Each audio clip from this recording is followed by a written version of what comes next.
Love him or hate him, it's clear that former U.S. President Donald Trump rewrote the rules regarding how a commander-in-chief should behave in the White House. For Lawrence Luau Malong Jr., Trump was a role model in his pursuit of riches and political power. Lawrence is the stepson of a former military leader in South Sudan and claimed that he made billions of dollars on his own, even though most of the country's residents live in extreme poverty. Even as the nation remained involved in seemingly endless war and struggled to provide enough food for its population, Lawrence flaunted his wealth in some flashy ways. At one point, he uploaded a video to Facebook that showed him tossing around $100 bills strewn across a bed. He indicated that the total amount of cash topped $1 million and described his location being at a presidential suite at an expensive hotel. However, he did not specify what city he was in. Aside from merely showing off his cash collection, Lawrence, or Young Tycoon as he calls himself, insisted that he was a generous philanthropist. He said he donated millions of dollars to organizations including the Red Cross in Kenya and South Sudan. Among the other recipients of seven-figure donations he claimed were churches across the region.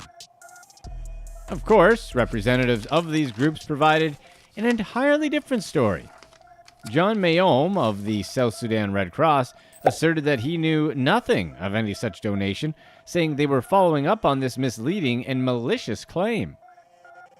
As for conspicuous consumption and shameless display of wealth, Lawrence made it clear that he didn't think it was so wrong.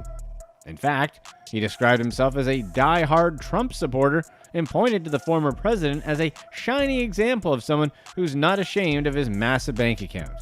Calling his hero the world's greatest president and the world's greatest man, Lawrence said that Trump is, quote, someone who likes to show off that he's rich. In that respect, Lawrence said the two men have something in common, believing he's just like the Donald. Before exploring the scope of his daring scheme, let's look at Lawrence's background and the events that led him to a life of luxury at the expense of his suffering countrymen. As the stepson of a mighty army general with close ties to South Sudan President Salva Kiir, Lawrence was given plenty of opportunities to skim money out of the government's coffers to fund his lavish spending habits. Nevertheless, he repeatedly assured critics that his immense wealth was in no way due to his family's political connections. Instead, he attempted to portray himself as a brilliant entrepreneur who was able to amass a fortune based only on his own intelligence and hard work. That depiction of himself seemed unbelievable on its face since he had no known background in business. His behavior raised plenty of red flags, but he wasn't the first in his influential family to face severe accusations of wrongdoing. His stepfather, Paul Malong Awan, served as the military's chief of staff and allegedly used his position to carry out atrocities of all types. In addition to commanding the military to commit brutal and violent acts, the United Nations claimed that the general also forced children to fight alongside adults in the army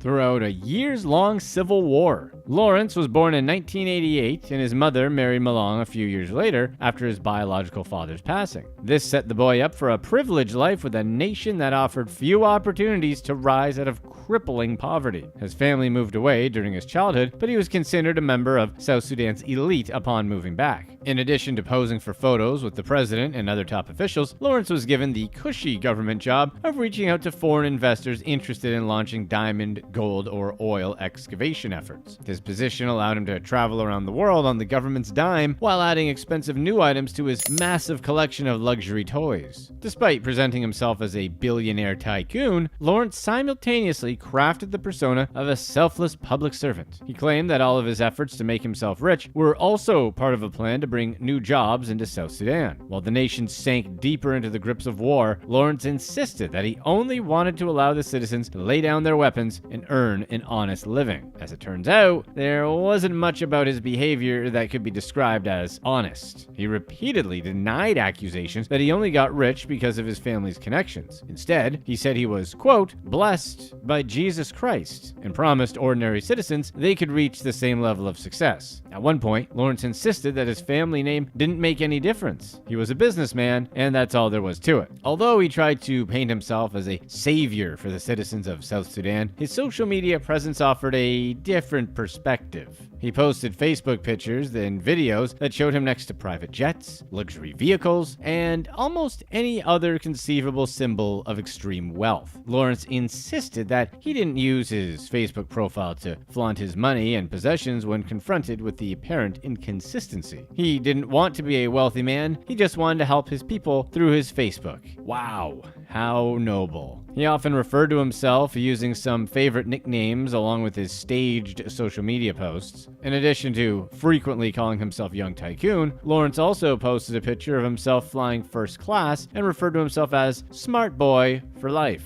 Flying business class or coach, he argued, would negatively impact his ability to attract high-rolling investors. Flying economy wouldn't attract the people he needed to win over. Therefore, it's first class or nothing. While he was living the life of a pampered globetrotter, the people back home in South Sudan were embroiled in a disastrous military conflict and a lack of necessities, including food and clean water. A thorough investigation discovered how much climate change was impacting the people. Desert regions have grown hotter and more inhospitable in recent years, which has caused countless people to move away from the areas they called home their entire lives. The violence that has dominated much of the country throughout a period of internal strife has contributed to the displacement of even more South Sudanese individuals and families. The brutal civil war dates back to 2013, shortly after the country declared independence from Sudan and became the newest official nation on Earth. Before that, Sudan had been embroiled in its own violent conflict for generations. Many of the brutal practices that were common in Sudan were also upheld by the leaders of South Sudan. The regime extinguished dozens of prisoners and hundreds more were sentenced to capital punishment under the country's strict legal system. To make matters worse, the nation was secretive about how it handled executions, so there were probably some forms of capital punishment carried out without being reported. Some children were reportedly handed down extreme sentences during the nation's extended period of fear and turmoil. Hundreds of thousands of people were taken out over 6 years as military leaders who backed the nation's president squared off against those who sided with former Vice President Riek Machar. With adequate health care and clean water in short supply, much of the nation has grown accustomed to living in reprehensible conditions. The vicious cycle of poverty is made even worse because nearly 3 in 4 South Sudanese citizens are believed to be illiterate. Things became so bad in this troubled nation that an organization with ties to George Clooney took an interest in exposing the situation to the rest of the world. He co-founded The Century, which performed a deep analysis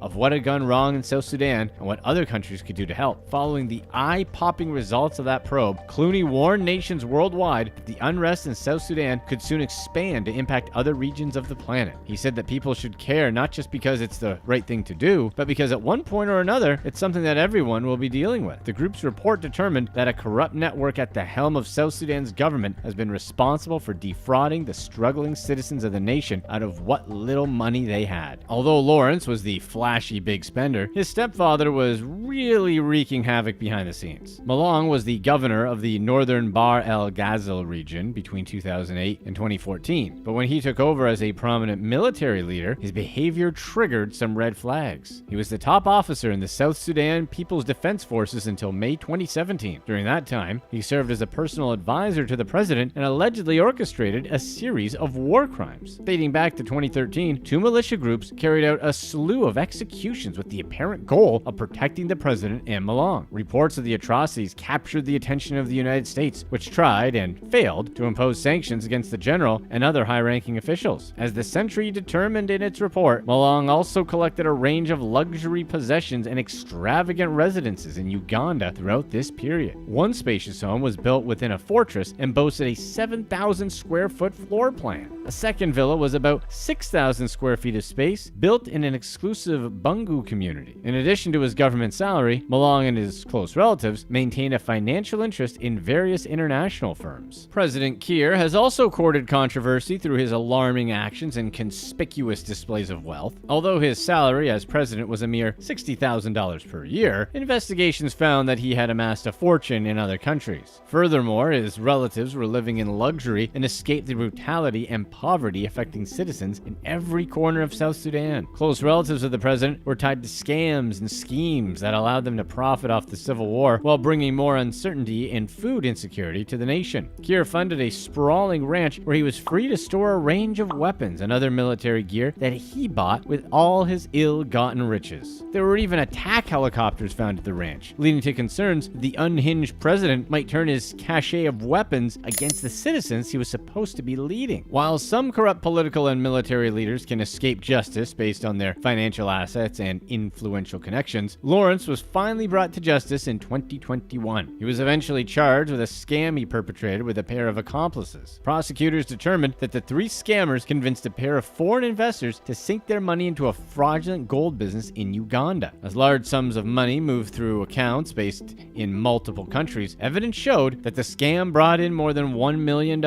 He was convicted on multiple counts, including conspiracy, obtaining money through false pretenses, and making false claims. At his sentencing, Lawrence learned he would spend 6 years behind bars for his involvement in the scheme. Although it might seem as though justice was paid in this case, plenty more work must be done to reduce the corruption and crime that continues to leave the South Sudanese people living in fear and poverty. Who are some of the worst people to invest your money with? Would it be with Stephen He Quinn, who blew the millions he stole on sugar babies, or would it be with Aziz Mirza, who faked a crypto coin and scammed all of his investors? Let's get right into it. Number 4. Sugar babies. Stephen He Quinn was a very successful cryptocurrency trader. Stephen, who was born in Australia, developed an algorithm that monitored crypto exchanges around the world. He enjoyed playing video games and loved to live the high life. Stephen was making so much money that he leased a $23,000 a month 3-bedroom luxury apartment in 50 West. 50 West is a New York City 64-story high-rise with views of Lower Manhattan. The apartment also had a pool, sauna, hot tub, steam room, and even a golf simulator. Stephen was a math whiz who attended the University of New South Wales in Sydney, Australia. He was accepted into a program there and planned to use blockchain technology to improve speeds for foreign exchange transactions. Quinn also attended an online college in San Francisco called Minerva Schools. Stephen said in an interview that he planned on becoming a physicist, but he dropped out of college instead. Eventually, he got an internship with a Chinese firm where he was hired to create a way to trade crypto between the US and China. Stephen moved to New York City and started a company called Virgil Sigma. At first, Virgil was claiming 500% returns, which quickly brought in more investors. The Wall Street Journal did a profile on Stephen in 2018, and Virgil continued to attract new investors. Quinn claimed he was trading at 39 exchanges all around the world, but in reality, he was spending the money on his own personal expenses and also investing in undisclosed areas like initial coin offerings. Eventually, investors started reporting they were missing money and filed complaints. At one point, 9 investors with $3.5 million in funds asked to cash out, but Stephen convinced them to transfer their investments into another company he owned called VQR Multi-Strategy. VQR still has assets, and he was able to conceal that Virgil's balances were fabricated. Stephen tried to withdraw $1.7 million from VQR and explained to the head trader that the money was to repay loan sharks in China and that he didn't have money to pay them on his own. He claimed that he borrowed the money from them to start the businesses and that they might do anything to collect the debt. All in all, Stephen had stolen nearly $90 million by the time the SEC got involved. Stephen claimed that he had trust and commitment issues that stemmed from a girlfriend who cheated on him with a man who had more money than he did. He said that he then started to pay sugar babies to be his companion, and that's where most of the stolen money went. Quinn went on to explain the reason he rented a 3-bedroom apartment at 50 West was because at any given time, he always had 3 sugar babies. He also later explained that he felt he was living in a video game. When it was announced that Stefan's companies were under investigation, he was in a hotel room with a sugar baby in South Korea. He explained that this was the lowest point of his life, and he asked her to stay another day, but she wanted more money. Stefan said that he finally realized it wasn't a real relationship and agreed to turn himself in 2 days later. Stefan was charged with securities fraud and he pled guilty in 2021. He was sentenced to 7.5 years in prison as well as 3 years of supervised release. Stefan was also forced to forfeit nearly $54.8 million. Number 3. Money trees.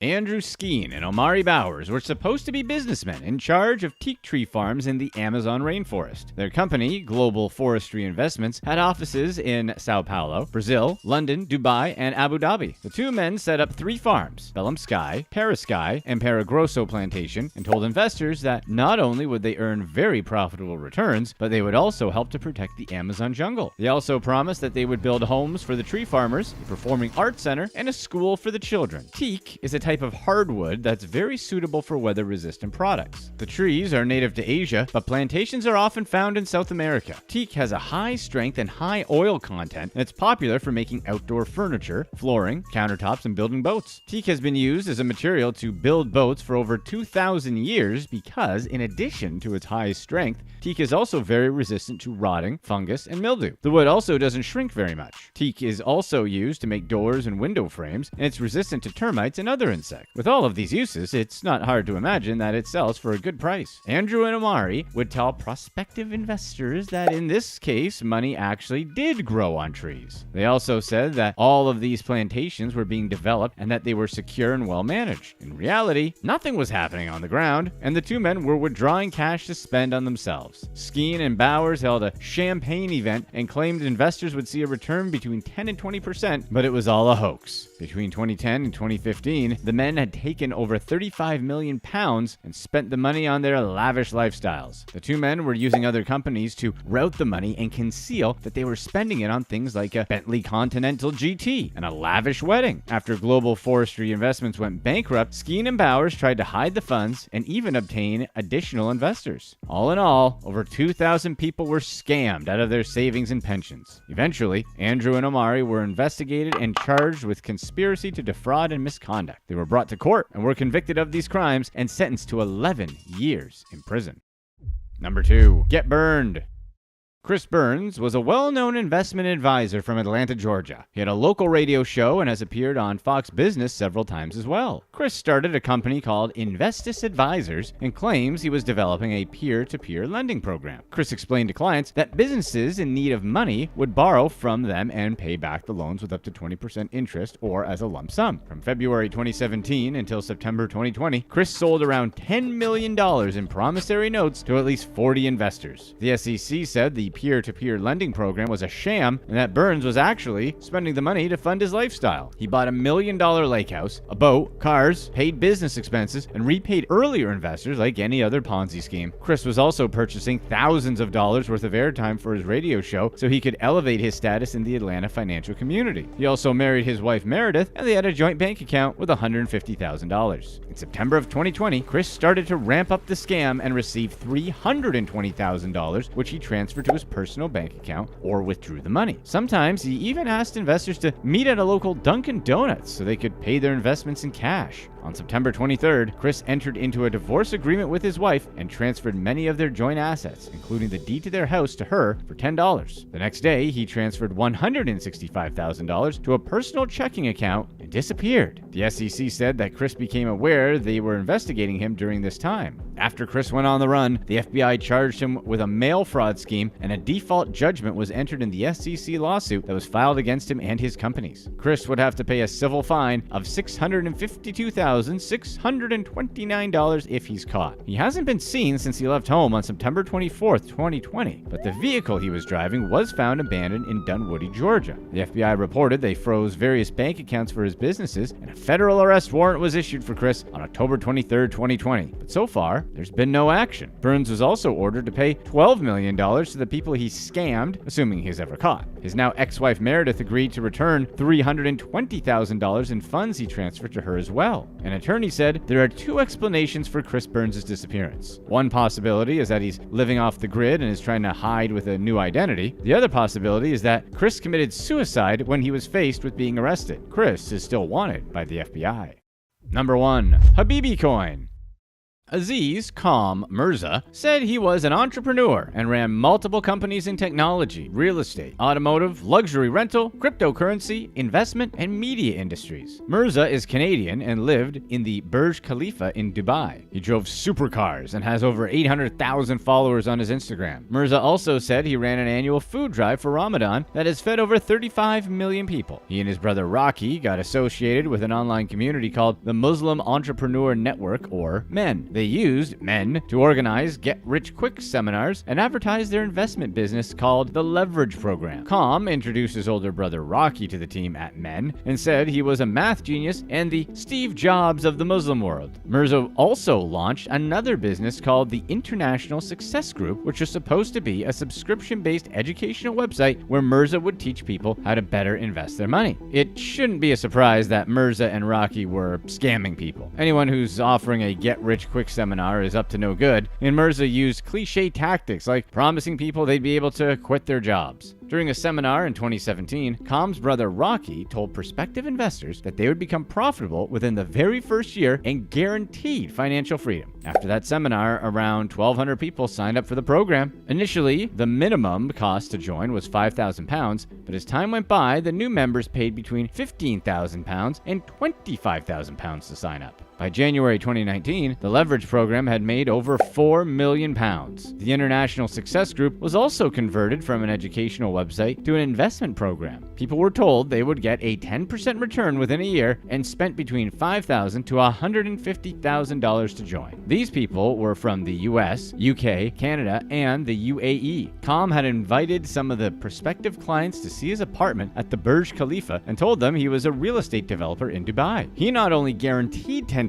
returns on their investment, but also told them he would pay out of his own pocket if anything went wrong. As is typical with Ponzi schemes, Mirza used some of the money paid by new investors to pay back old ones. He also had wired £1.8 million to the bank account of a company that was owned by a third brother. Mirza also spent a huge amount of money on his personal expenses. The brothers were also funding various businesses around the world. One of these business ventures was a UK taxi app called Empty Trip. Mirza said that this app would naturally revolutionize the world, and investors were told it was in the final stages of discussion with UK regulators. The UK Department for International Trade has no record of any meeting with the brothers, and the current director of Empty Trip is Rocky's nephew. The brothers were reported to the Metropolitan Police in London, Royal Canadian Mounted Police, and the Dubai Police. Com also said that money collected from the International Success Group was being spent on the construction of a villa in Dubai, but he refused to show anyone the place or share any details about the property, saying that it could sabotage the project. Com launched a cryptocurrency called Habibi Coin, which is supposed to be Sharia compliant and backed by real estate. It was described as a way to help members participate in fractional real estate ownership without needing a high income or good credit. Once again, people rushed to invest as Mirza promised big returns, but the currency was actually worthless and wasn't listed on any crypto exchanges. Mirza claimed that Habibi Coin was being acquired by a larger company, but then he stopped posting about it completely. An investor from Greece spent $17,000 on Habibi after meeting Mirza at his Burj Khalifa apartment. The investor said that Mirza told him he was worth $500 million and that he became wealthy after investing early in companies like Airbnb and LinkedIn. Eventually, Mirza was arrested in Dubai and charged with fraud. He was sentenced to 6 months in jail and fined $75,500, and also sentenced in another case to 6 months and fined $140,000, and will then be deported. Dubai is probably the last place you ever want to go to jail. While this may sound like a slap on the wrist, a lawyer that's familiar with the case said Mirza is unlikely to get out of jail unless he pays back investors who have filed other cases against him. Even though he has been sentenced, the civil cases are still pending and will cause him to remain locked up. This video topic was specially picked out by DevOps Guy.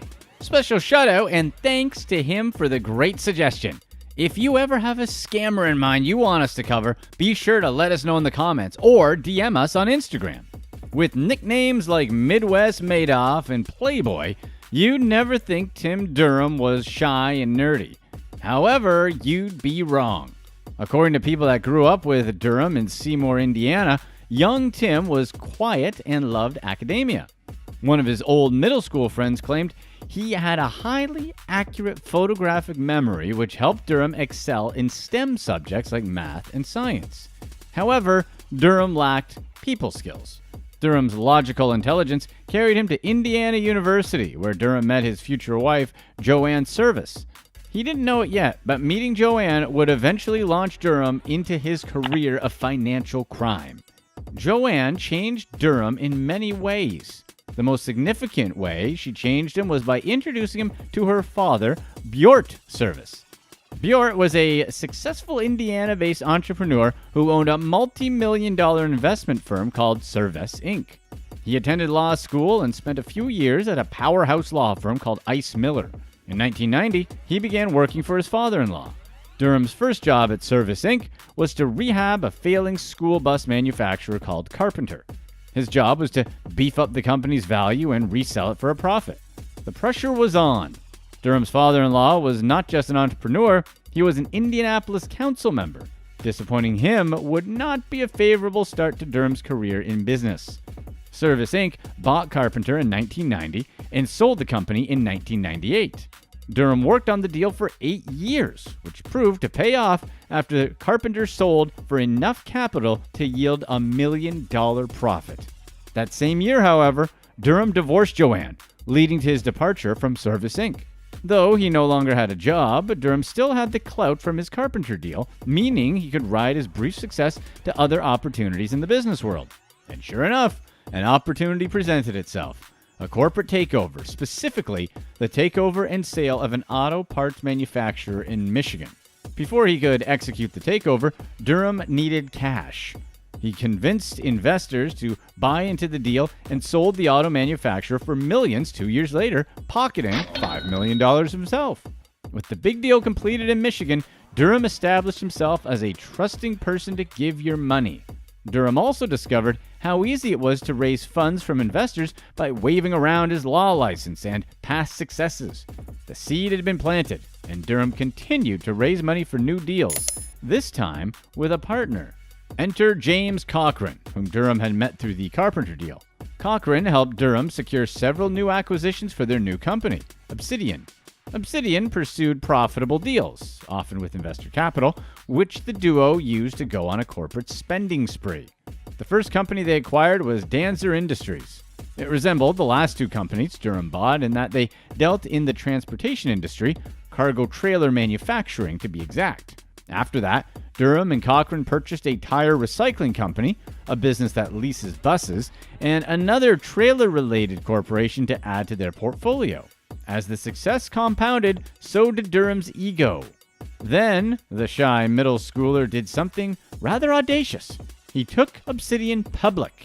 The only reason a CEO decides to take his organization public is to raise capital, and he did just that. Obsidian grew loud and fast. Its share prices shocked everyone when they started at 20 cents per share in the summer of 2002, then skyrocketed to $11 per share in October 2003. That year, success flooded into Durham's head, but left just as quickly. Through the IPO, Durham had netted $30 million. However, that wasn't enough. He needed more and started making some significant moves. First, he moved Obsidian's offices to a penthouse in Chase Tower. Then, Durham diversified the company's portfolio by acquiring 2 cell phone companies, a plastic surgery center, and an Italian restaurant, 2 industries far more glamorous than trailers. However, their purchases of National Lampoon, an entertainment company, and the 90-year-old Fair Finance took Durham to new heights, both as a partier and scammer. Fair Finance has been called his personal ATM, though we prefer piggy bank. But if Fair Finance was Durham's piggy bank, then National Lampoon was his liquor store. Durham bought a direct pathway to Hollywood stars. The LA company itself served as a holding enterprise for the dwindling comedy label of the same name. But on the contrary, just months before the FBI raided his businesses, Durham's celebrity partying was in high gear. Through National Lampoon, Durham personally hosted a charity event set up by Ludacris's music and art education charity. Durham, along with Gene Simmons, Ciara, and Khloe Kardashian, judged the 2010 Miss Malibu competition at the event. A few months after that little get-together, Durham threw a massive Halloween party under the corporate umbrella of National Lampoon. Durham literally turned his home into a Haunted Mansion-themed bash, where he dressed as the Mad Hatter from Tim Burton's Alice in Wonderland. National Lampoon seemed to change Durham's entire personality. The glitz and glam attached to it rubbed off on the shy kid from Seymour, Indiana, transforming him into the Playboy of Indiana. No self-respecting American playboy would be caught dead without a mansion, and Durham was no exception. His brick and slate castle boasted 3 gated entrances leading to a vast cobblestone courtyard where Durham's sport cars were displayed. In the CNBC documentary series Untold Wealth, Durham claimed that he owned an Aston Martin, a Bentley, and a Lamborghini. He also had a thing for antique cars. His crown jewel, a 1929 Duesenberg Phaeton. Elvis Presley drove this specific model in his 1966 film Spin Out. After you strolled past the multi-million-dollar car collection in the courtyard, you'd walk through the grand front door and enter what, at first glance, looked like a tricked-out art entertainment history museum. The walls featured items such as a Grammy Award won by Frank Sinatra alongside a Picasso, which isn't a painting you can buy in your typical neighborhood art gallery. And when you got tired of admiring Durham stuff, you could go outside and play tennis on his private court. Or, instead, if you were feeling up to it, you could spend the afternoon on Durham's $7 million yacht, aptly named the Obsidian. Once you were done hanging out on the Obsidian, Durham might throw one of his famously wild parties. Odds are this get-together would pale in comparison to the Playboy Mansion party he threw in 2007. To make the party authentically Playboy, Durham flew in 30 models from LA to Indianapolis. He had them picked up in exotic European sports cars, which brought them to Durham's estate. Durham, along with members of the Indianapolis Colts NFL football team and other local celebrities, welcomed the models dressed in Hugh Hefner-like garb. Several MySpace photos, later posted by Durham on his personal page, showed Durham decked out in a fluffy red Hefner robe enjoying a dance from one of his exotic models. Durham's persona on social media was that of a Jordan Belfort type. On the surface, even his employees assumed he was always making money. One Obsidian employee described seeing his extravagant lifestyle and not even for a moment doubting Durham's capabilities as an investor and businessman. If anything, the cinematic sports cars and multi-million-dollar boats reinforced the notion Obsidian was a money-printing machine. But behind all the fancy stuff and TV interviews, deep inside the closet was Durham's piggy bank, Fair Finance, a fragile bank he had smashed and tried to glue back together far too many times. Fair Finance was founded in 1934 as a family-owned financial business. When Durham bought the company in 2002, the hotshot investor used its reputation to sell uninsured investment certificates. In the early 2000s, these financial products were handed out like free food samples at a suburban mall. The certificates provided Durham with a consistent stream of money to withdraw from. Durham would periodically tap into Fair Finance's pot of investor cash and use their funds to loan money to friends, pay for his extravagant parties at his 30,000 square foot Indianapolis chateau, and gamble at the casino. No matter what he did, Durham made sure to show off how much money he was making. In reality, he was stone cold broke. Obsidian had been struggling for some time. Many of its businesses were struggling, and Durham had been using the investors of Fair Finance to keep them afloat.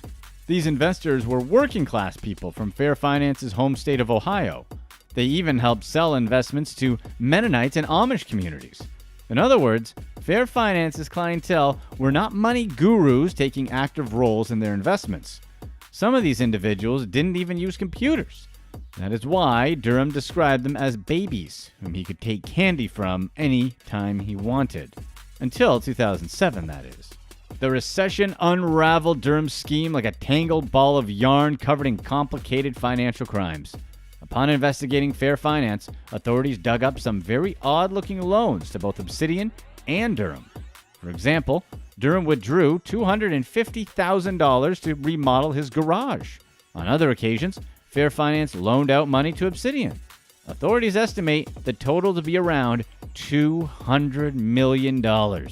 It took around 3 years for authorities to find enough evidence to charge Durham. In addition to the strange-looking loans, investigators also unearthed the anatomy of Durham's scheme, which needed the fresh blood of new investors to stay alive like any other Ponzi scheme. This consistent supply ended in 2007. Almost every investor held on to their cash during those difficult years, meaning Fair Finance wasn't selling enough certificates to pay back the investors who had already bought them. After 2007, some of those so-called babies weren't getting their candy back. 2 years later, the problem got worse, and the FBI was brought in to take a closer look at Obsidian and its owner. In 2009, the FBI gathered enough evidence to raid Durham's businesses. They stormed into Obsidian, seizing documents and any other evidence they felt was necessary. While those agents were raiding the offices of Obsidian, another group of agents was knocking down the doors of Fair Finance, where they found how horribly ironic the name had become since 2002. 3 years later, after a trial and conviction for running a $200 million Ponzi scheme, Durham was sentenced to 50 years in federal prison. Any assets or cash he hadn't blown was given back to Fair Finance investors. Durham had already spent most of his candy on parties, casinos, and other luxuries he could not otherwise afford. The money analysts who looked at Durham's accounts estimate he loaned himself $54 million from Fair Finance. Overall, Obsidian and Durham owed Fair Finance investors $29 million. Durham will most likely spend the rest of his life behind bars for these crimes. His release date is supposed to be 2056, when Durham is 94 years old. Matthew Ghosh wanted to retire RAF, or rich as, well, we're sure you can figure out what the F stands for.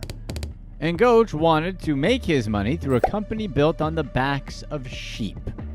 The sheep, in this case, were investors duped into investing their hard-earned money into a Bitcoin mining scam that was too good to be true.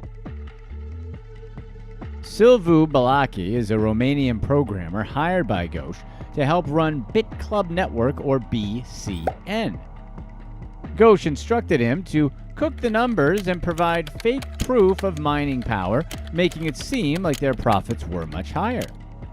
This was done in order to entice current investors into investing more and getting friends and family to jump in on this fast cash scheme.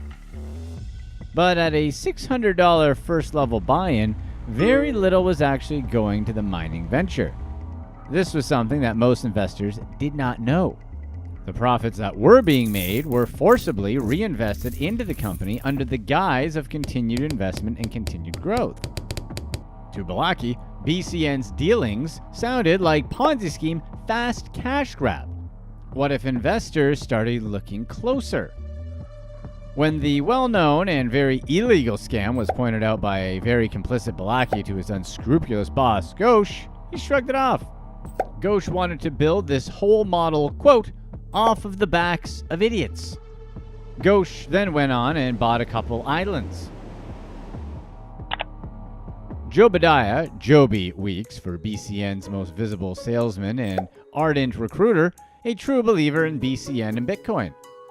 Joby began honing his sales technique in his teens after being inspired by his mother. Joby began with ventures in bartering trading, up from a $25 guitar to a $1,000 home theater system to selling M&Ms be bought from Costco door to door, even dabbling in selling drugs, but stopped after he was busted for drug smuggling in Costa Rica. Joby's most successful project came from selling for the same company his mother sold for, Nanotech, which is a durable supplement company where Joby was clearing $6,000 a month by the age of 19. In his early 20s, Joby started venturing into different markets, from various other MLM projects to dabbling in legalized weed sales to green energy projects. With all this early success and income, Joby was able to finance an extravagant globe-trotting lifestyle with few restrictions or bounds. It was this lifestyle that became part of his successful BCN pitch. Here's me in the Alps. Here I am surfing in Australia. Here I am at the South Pole. And for a small investment, this can be a possibility for you too. For most people, the dream of globe-trotting is reserved for the wealthy elite, not the average Joe, and for a reasonably small investment, who would that not appeal to? Weeks was known to describe himself as coming from a long line of proud Americans. His family fought in the American Revolution. A relative of his was a major in the War of 1812. His great-great-grandfather, John W. Weeks, was a U.S. Senator. His father, Nathaniel Nat Weeks, decided to go against the family tradition of going to Harvard and instead attended Dartmouth, as if going to the less prestigious Ivy League school was a handicap. To his family's credit, however, his dad took a job as a teacher at a private Christian school where the pay wasn't particularly great. His mother was a respiratory therapist who took to various multi-level marketing companies to supplement their modest household income. With Joby's father introducing him to Randian objectivism and his mother's ability to sell and make money, Joby was set up to become a go-getter, self-made millionaire with, albeit, questionable ethics. Matthew Ghosh was involved with the launch of BCN in 2014.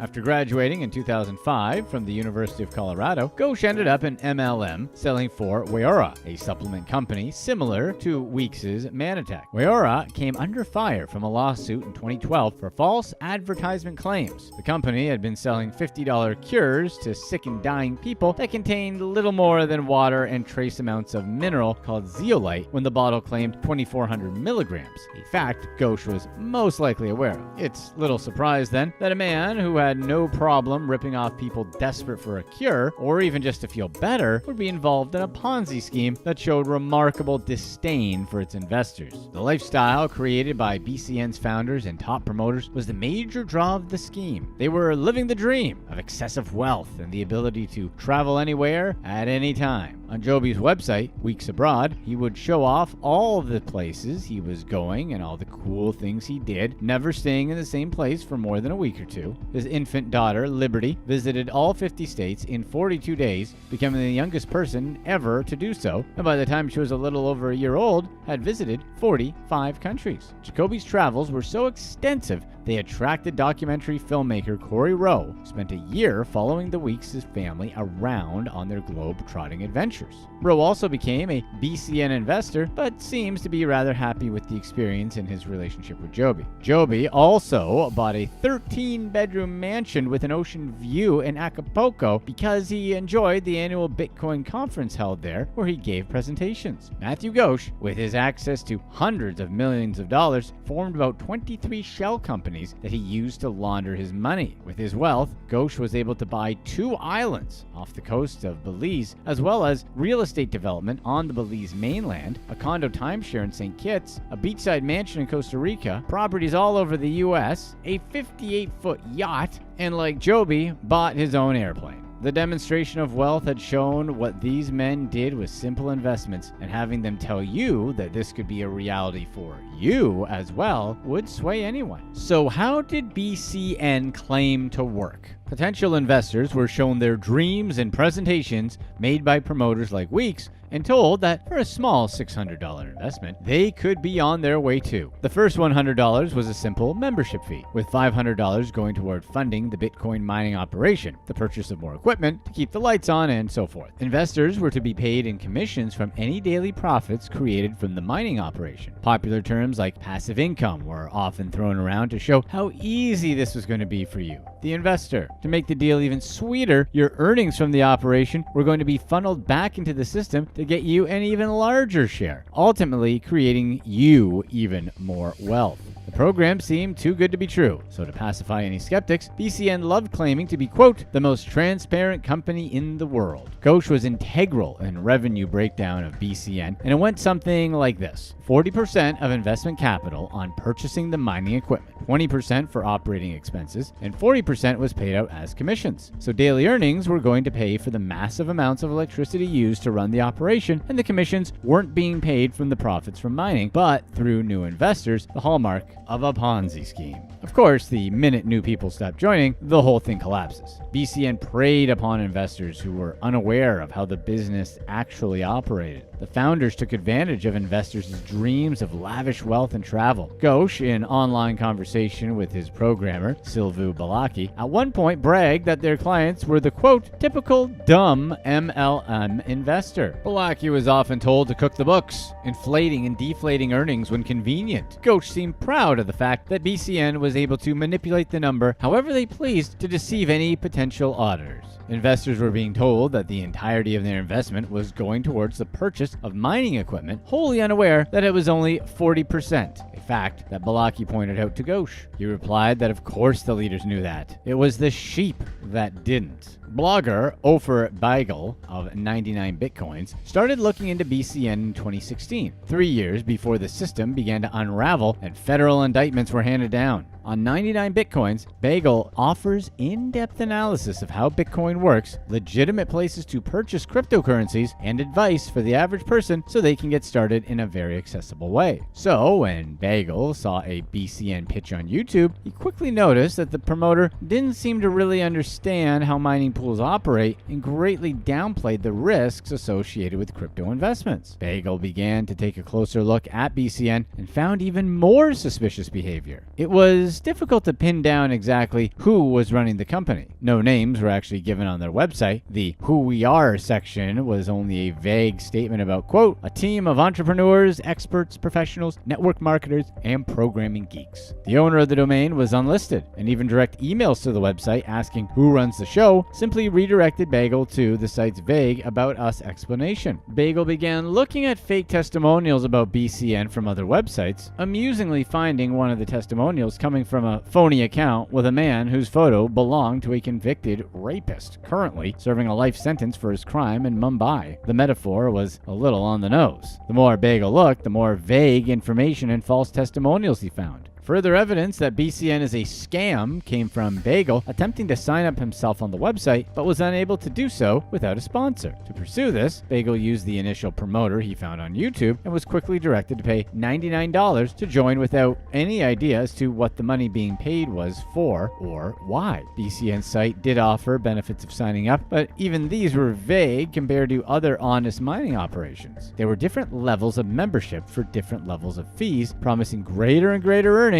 But as Bagel did the math, the numbers versus the testimonials found quickly did not add up. Bagel's final conclusion, fantastically written up on his website, was that while there was an actual legitimate mining operation going on, he felt that BCN has too many characteristics that make it a Ponzi scheme, and any potential investor should steer clear. When BCN learned of Bagel's write-up, he was actually contacted by Joby Weeks himself, and after a vigorous point-counterpoint discussion or threats of a lawsuit, Bagel pulled back from directly calling BCN a scam in the title of his article and rephrased it to a more political investment warning. In the spring of 2019, Joby Weeks contacted the IRS over some concerns he was having with taxes he hadn't filed in several years. And Uncle Sam, being Uncle Sam and very interested in any money he may be owed, latched onto the fact that this could be much bigger than Weeks was letting on. The discussion got very serious very quick. To divert attention from himself and BCN, Joby offered to inform on more serious cases within the crypto community, suggesting to be a, quote, Jason Bourne of cryptocurrency. However, the IRS cared very little for Weeks' super spy crypto fantasy pretend game, and instead wanted to know more about BCN. A follow-up meeting was scheduled for that December in Florida to further discuss goings-on at BCN, and when Joby showed up, he was promptly arrested.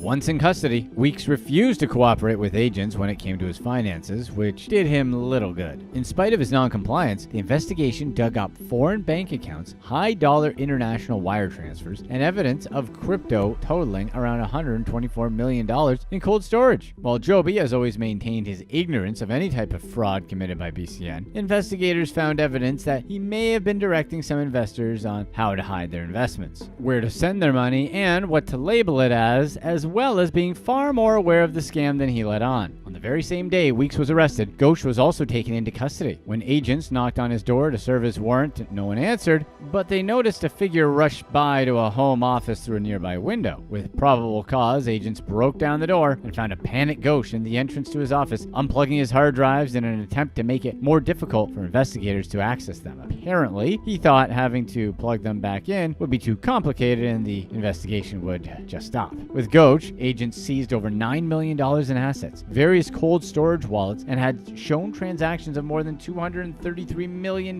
with $70 million in just a 2-month period. On November 5th, 2020, Joby Weeks pled guilty to conspiracy to sell unregistered securities and tax evasion in connection with the $722 million cryptocurrency scam committed by BCN. He also pled guilty to tax evasion from 2015 to 2018. The conspiracy charge and tax evasion each carry a 5-year maximum prison sentence as well as restitution to the victims. Romanian programmer Silviu Balachi was arrested in Germany and on July 9, 2020, pled guilty to conspiring to engage in wire fraud as well as selling unregistered securities for BCN and faces up to 5 years in prison and a fine of $250,000. Balachi is set to be sentenced March 16, 2023. Matthew Ghosh's case is still ongoing as of October 2022, and he has been granted 4 continuancies as the DOJ is still investigating his finances. As per the DOJ, the amount of evidence piling up on the case is massive, including 2 million electronic records, the examination of website servers, and server data, both foreign and domestic, as well as extractions off digital devices. Ghosh rejected a plea deal in 2020 and maintains his innocence. Ghosh's case isn't looking good as the evidence against him piles up. On March 24, 2022, as a third accomplice, Gordon Beckstead pled guilty to laundering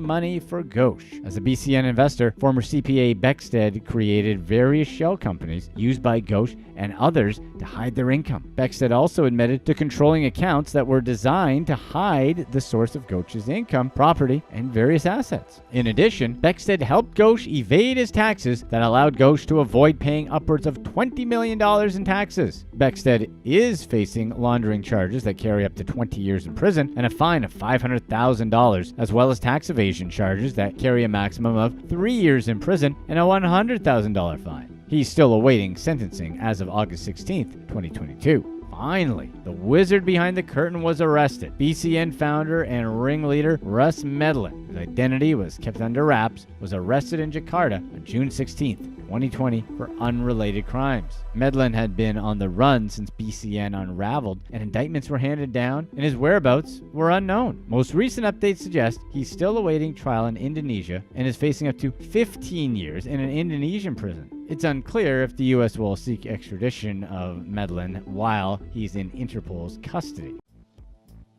John Caruso was not one for modesty.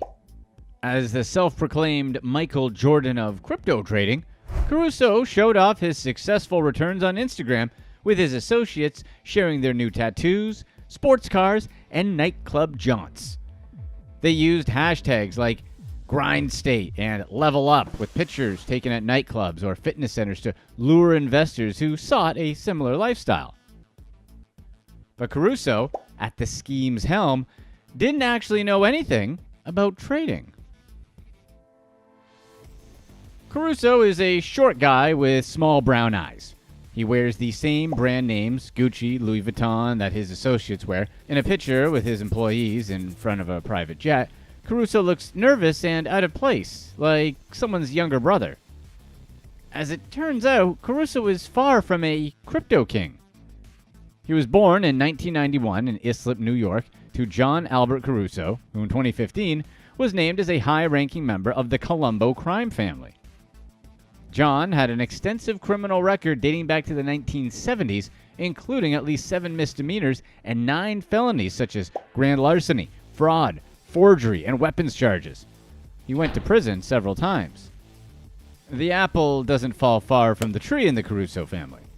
The father-son duo united in an extortion scheme in 2009 in which they threatened to seriously hurt a man if he didn't pay them $200,000. Caruso received 5 years probation for the crime, but violated his probation 3 times and received a sentence of 3 years in prison. He was released in 2017 after serving 20 months and then began his new career as an entrepreneur.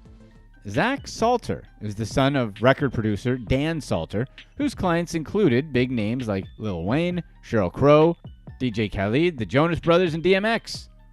Salter had a privileged upbringing and knew that he needed to make big money if he wanted to maintain his lifestyle he was brought up in. So, when he met Caruso, they learned they had a lot in common. At first, Caruso and Salter bonded over their mutual interest in crypto investing and trading. They boasted about getting such great results that apparently others started asking them to invest on their behalf. Caruso branded himself as a clever cryptocurrency expert, and Salter his sweet-talking salesman counterpart. Together, they made the perfect team. They decided to go into business together and founded Zima Digital Assets, a company that prided itself on earning big returns on small investments for people who wanted to invest in cryptocurrency but just didn't know how or where to start. In 2019, Zima Digital Assets was known as a premier cryptocurrency fund and one of the fastest-growing investment funds in the world. Caruso said he owed his success to the strategy of maximizing returns in times of Bitcoin volatility. In media and news outlets, he started calling himself the Michael Jordan of cryptocurrency trading. Caruso met C.J. Wilson, a former Major League Baseball pitcher who owned car dealerships on the side. Caruso started coming in regularly to Wilson's dealerships to buy, sell, and borrow cars. The two eventually grew to be close friends and went on trips together with Salter. Eventually, Caruso offered Wilson a job with Zima Digital Assets as the company's chief operating officer. He accepted and stepped down from his role as general manager of the Porsche store. Though he had the fancy title, Wilson didn't actually do much for the company. He never lived in Arizona and sometimes went days without doing anything for Zima.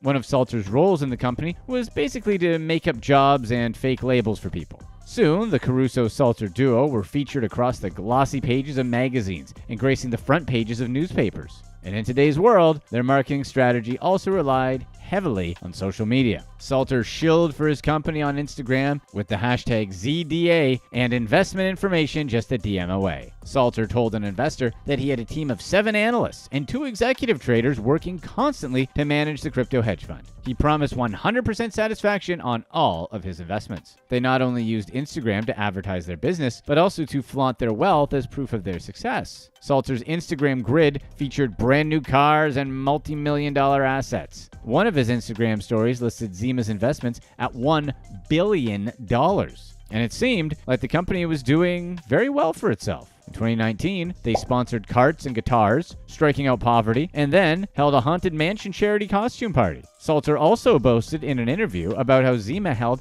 a fundraiser for refugees in Bangladesh and reportedly raised $330,000. They recruited influencers like John Bowles, who listed himself as an executive board member and posted frequently on social media about investment opportunities with a guaranteed 18% return. But in reality, it was all just a glorified Ponzi scheme. Arizona-based financial advisor Richard Hoffman got on the bandwagon and encouraged his clients to invest with Zima Digital Assets. Turns out, Caruso and Salter offered Hoffman $1.5 million in low-interest loans in exchange for him bringing in investors. In 2019, Hoffman successfully convinced 8 clients to invest $650,000 in Zima, with Hoffman receiving a commission close to $200,000. This large commission encouraged Hoffman to continue hassling prospective investors via texts, calls, and emails. But in his efforts to persuade clients, he conveniently forgot to mention that he owed Zima tens of thousands of dollars and that he was getting a pretty generous kickback for every client who he successfully recruited.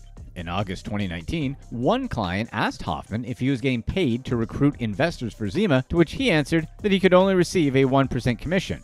Far from the truth. This client eventually invested more than $350,000. Hoffman's employer, Ameriprise, blocked him from referring any of his clients to Zima. So he got around it by using personal email addresses and submitted false information about his outside business activities and the reasons why he was transferring money out of his clients' accounts. Ameriprise was growing suspicious of these transfers and planned to call 2 of Hoffman's clients to find out the real reason. Hoffman somehow convinced them not to tell the truth. By the time Salter and Caruso were arrested in 2020, Hoffman's clients had already invested more than $600,000 in Zima. Salter and Caruso blew through $4.5 million on a lavish lifestyle. They used customers' money to go in on a mansion together, take joyrides in exotic sports cars, and go on trips in private jets. They weren't shy about posting their luxurious activities on Instagram, and even used them as alleged proof that their company was doing so well. Caruso bought a Lamborghini Urus, and Salter bought a Mercedes, BMW, BMW, and Audi. Cigar Aficionado magazine did a feature on Caruso and Salter and showed a picture of them posing in front of their bright blue and orange sports car on a tile driveway. The Secret Service discovered that they went to Las Vegas multiple times and spent nearly $1.5 million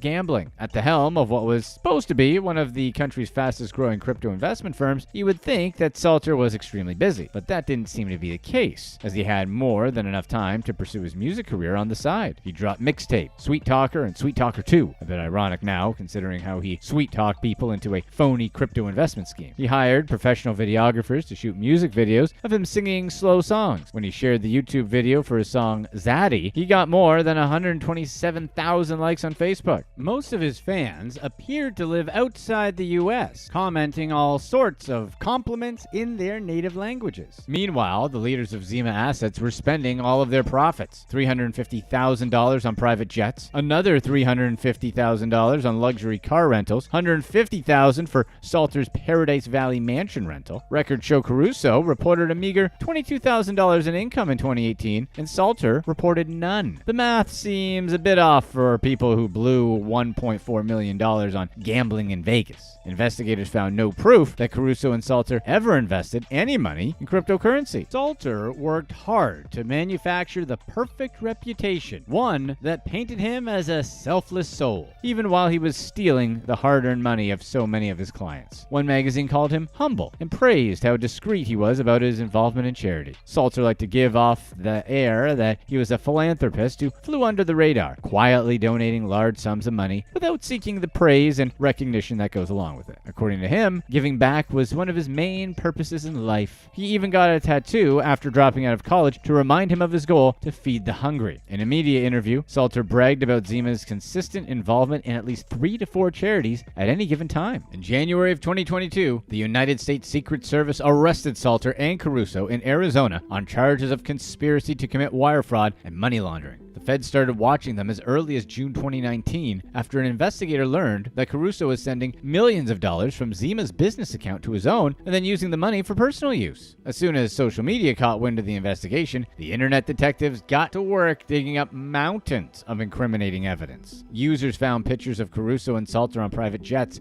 in multi-million-dollar mansions and sports cars. Investigators sent search warrants to Google and Facebook, which uncovered even more evidence, much of it consisting of false promises about investment opportunities and returns. Multiple banks received grand jury subpoenas. One of Salter's many side gigs was a music manager for Lacey K. Summers, a former MMA ring girl turned aspiring singer who also invested in Zima. As an Instagram fitness influencer, Summers took to social media to boast about her Zima investments and how she bought nearly everything she owns: her car, her house, her clothes, using the money she earned from cryptocurrency investments. She encouraged many of her 10 million followers to take a chance on Zima. They lost their money, and she did too. Salter and Caruso both chose to plead not guilty to the charges. Salters, who didn't have a criminal record, was released on bail. Caruso, on the other hand, with a criminal record as long as a CVS receipt, had no such luck. The court rejected his request for a pretrial release, in addition to a second emergency motion for his release due to a recent COVID-19 outbreak at his prison, the Florence Correctional Center. In 2021, the U.S. government filed its opposition to Caruso's requests. As a last-ditch attempt of using a get-out-of-jail-free card, Caruso said that he was simply, quote, too rich to spend time behind bars. He argued that he owns cryptocurrency wallets valued at over $850 million that need to be carefully monitored in order to protect his and his clients' investments. One of the main reasons the government wouldn't let Caruso out of jail, besides for his extensive criminal background, includes the fact that any money he has in crypto could easily be accessible if he were to flee the country. A major draw for Bitcoin is the fact that it's essentially unregulated and accessible anywhere in the world. If Caruso fled the United States while on pretrial release, he could easily hide out somewhere living off his supposed Bitcoin fortune. One company, Voltaire Painted Sunset LLC, filed a civil suit against Caruso and Salter, claiming that they invested $160,000 and were supposed to get a minimum of $3,000 per month in returns. They didn't receive most of this money, but it stopped after Caruso and Salter went to prison. Many of their loyal associates and followers who once praised their crypto knowledge made public apologies for encouraging people to invest in a Ponzi scheme that cost them their life savings. Zima Assets only lasted from 2018 to 2020, a short-lived reign for the crypto king.